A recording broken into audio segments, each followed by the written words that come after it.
বঙ্গোপসাগরের মৌসুমী বায়ুর প্রভাবের কারণে দ্বীপ জেলা ভোলায় বৈরী আবহাওয়া বিরাজ করছে। বৃহস্পতিবার সকালে ভোলার ইলিশা ফেরিঘাট অতি জোয়ারের পানিতে প্লাবিত হয়েছে।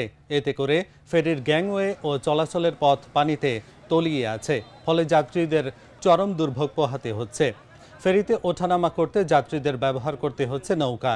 এদিকে সমুদ্র বন্দরগুলোকে ৩ নং ও নদী বন্দরে ১ নং সতর্কতা সংকেত জারি থাকায় ভোলা লক্ষ্মীপুর সহ ১০ নং রুটে যাত্রীবাহী লঞ্চ চলাচল বন্ধ রয়েছে। এতে করে ৩ দিন ধরে ওই ১০ রুটে লঞ্চ ও সি ট্রাক চলাচল বন্ধ রয়েছে। যাত্রীদের পড়তে হয়েছে চরম ভোগান্তিতে।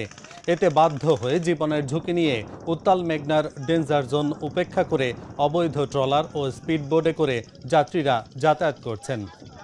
ভোগান্তির তো আর শেষ নাই, প্রায় তো আসি এখানে, প্রায় আসি, প্রায় আবার ঘুরে যেতে হয়। অনেক সময় দেখা গেছে ফেরিতে যাওয়ার মতো ব্যবস্থা নাই, যাত্রীর গ্যাদারিং বেশি, এতে ভোগান্তি। ওপর থেকে আসতেও লঞ্চ বন্ধ। ওয়েদার ভালো দেখা যায়, কিন্তু এরা বলে যে লঞ্চ চলবে না, বন্ধ। এই যে সকাল থেকে আইসা ঘন্টা পর ঘন্টা বসে রয়েছে, যে গাড়ি হিসাব বসে রয়েছে, কোনো সার্ভিস পেতেছি না, যাইতে পারতেছি না। কষ্ট তো আমাদের সাধারণ পাবলিকের তো সারা জীবনে তুই কষ্ট করিয়েছি এইভাবে। আমরা 6টায় রওনা দিই, 9টাতে আমরা অফিস করতে পারি যদি লঞ্চ ছাড়ে। আর লঞ্চ হলে একমাত্র মানে যাতায়াতের সুব্যবস্থা, তাহলে এই 1, 2, 3 সিঙ্গেল এমনি স্বাভাবিক এই উপকূলীয় অঞ্চলগুলো থাকে। যে হঠাৎ লঞ্চ বন্ধ করে, এটা একটা মানে গ্রাহকের জন্য বা যাত্রীর জন্য দুর্ভোগ আর কি।